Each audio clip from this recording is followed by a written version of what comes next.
Today on SAU News, the annual cardboard boat race makes a big splash as students race for a chance to win big money.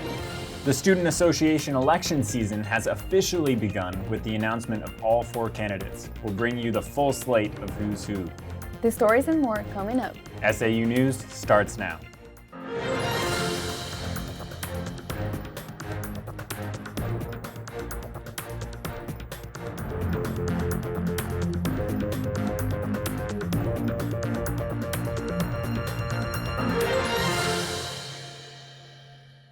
Welcome to SAU News. I'm Maria Hernandez. And I'm Aaron Patterson. Our weekly newscast is brought to you by the School of Journalism and Communication. Cardboard boxes, duct tape, and a chance to win $150 drew students to the Halsey Wellness Center last Saturday. SAU News reporter Elise Deschamps brings us the cardboard boat race at Poolside. 3, 2,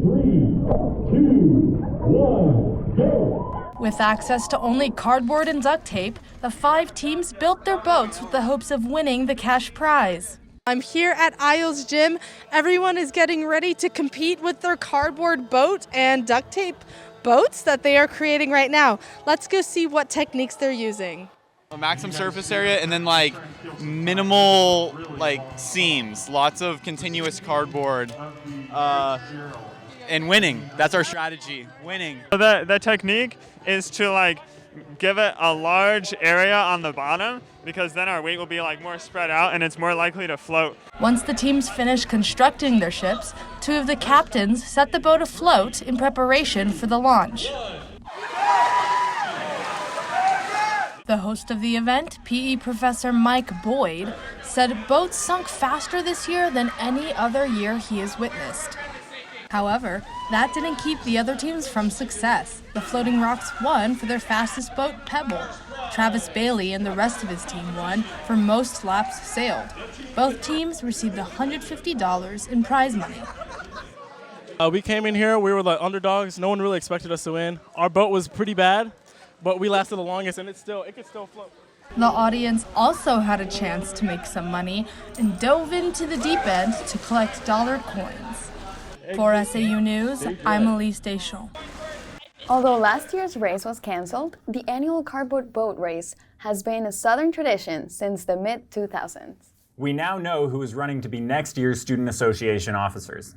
A slate of 4 candidates was approved by the Student Development Committee. And now the campaigns are in full swing.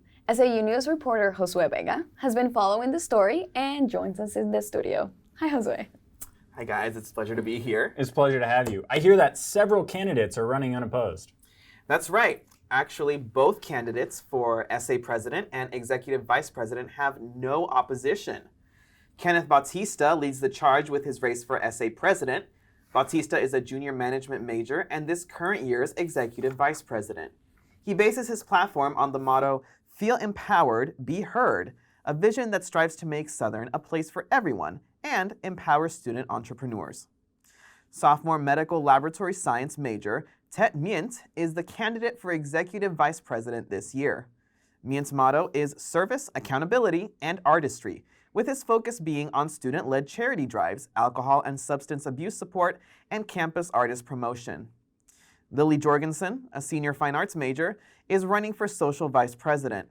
She brings with her ideas for a Roaring Twenties themed welcome back party, a 5K fundraiser race for lower income students, and a puppy and kitten day to help de-stress for finals, among other events. Her stated goals are to provide connections within the community. The opposing candidate for social vice president, senior accounting major Erla Treveden, says that she wants to make events memorable and interactive. Treveden has ideas for a World Cup themed welcome back party and a spring banquet. She says that student association events have helped her make some of her closest friends, and she wants to give that opportunity to other students. For more information on these candidates and their platforms, be sure to attend the election speeches on February 17th during convocation. So what if students want to ask candidates questions? That's a good question, Maria. So students who want to ask candidates questions should meet at 7 p.m. on February 22nd at the Thatcher Hall Chapel, where remaining candidates will be able to answer their questions concerning their platforms. Josue, when will we learn the election results? So the election is scheduled for February 24th, and results will be posted at midnight on February 25th. Awesome. Thank you so much for your time, Josue. Of course. Our campus community is keeping a close eye on the situation in Ukraine. As Russian troops move to the Ukrainian border, many are worried that conflict will engulf the region. Some countries are helping the Ukrainians defend themselves by providing anti-tank missiles. Experts say Russia may want to invade Ukraine to expand its borders and protect itself against NATO. But Russia blames the U.S. and other Western allies for threatening its own sphere of influence. School of Journalism office manager Natalia Irwin is from Ukraine and still has family there. She's watching the rising conflict slowly. You know, there is no definitive answer because I would answer yes to both parts of your question. Yes, you have to be cautious, and yes, many are overreacting.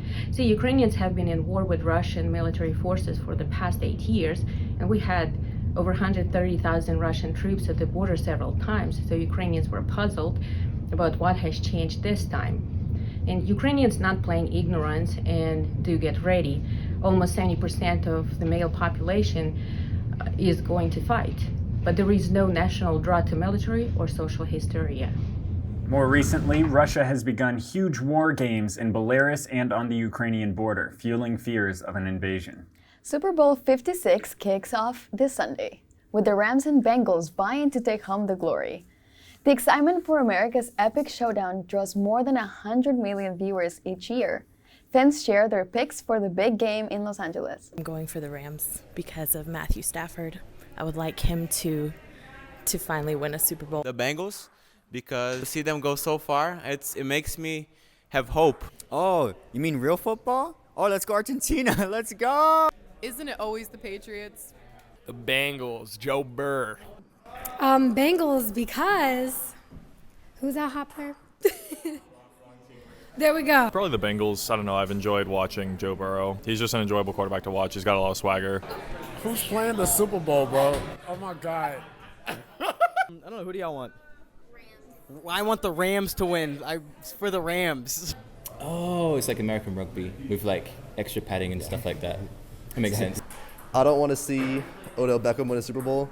I can't let that happen. The Rams because I don't know. The Rams because I want to see Stafford win a Super Bowl. Bengals, because Tigers are cool. So I'm not really a fan, admittedly, of either team. Me but neither. free pizza Sunday Yes. night at Southern, huge fan of that. That's good. That's I'll going to be be there. awesome. It's never fun to go into quarantine, but a dedicated group is working to make the experience a little brighter.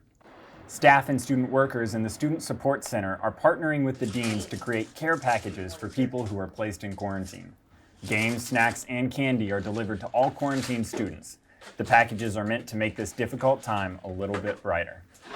We started this program at the beginning of this year when we were noticing a lot of students were going into quarantine and into isolation, and we were feeling like they could use a little bit of TLC, a little comforts of home, just somebody looking out for them.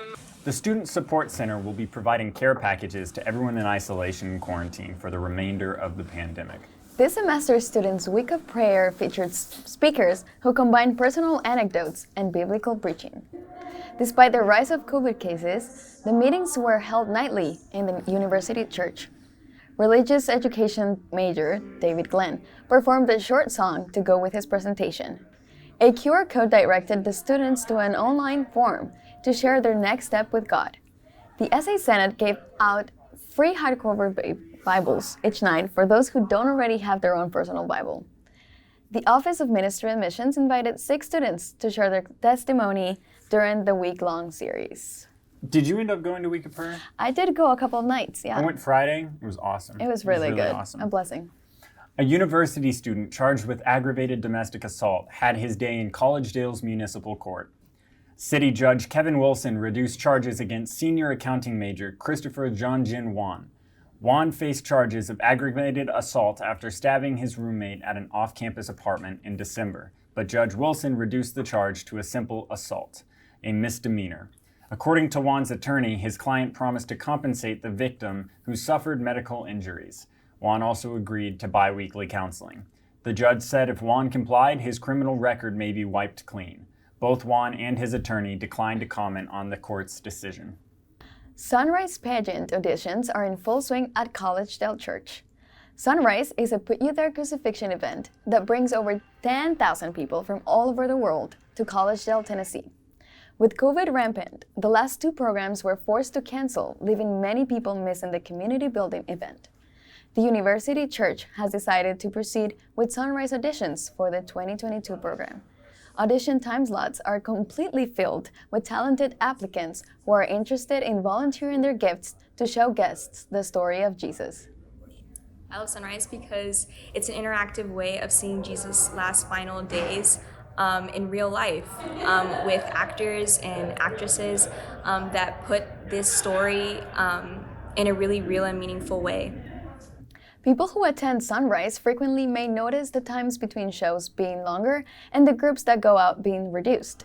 These slight adjustments will be made to accommodate COVID and all of the community's eager guests. SonRise directors say that while the experience is a priority, safety is a major one as well.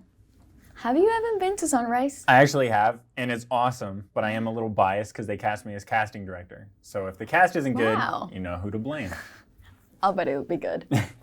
SAU News is a production of the Television and News Production class here at Southern School of Journalism and Communication. I am Maria Hernandez. And I'm Aaron Patterson. Do you have a newsworthy story? Head over to our Instagram and send us a message at SAU_news. Thanks for watching.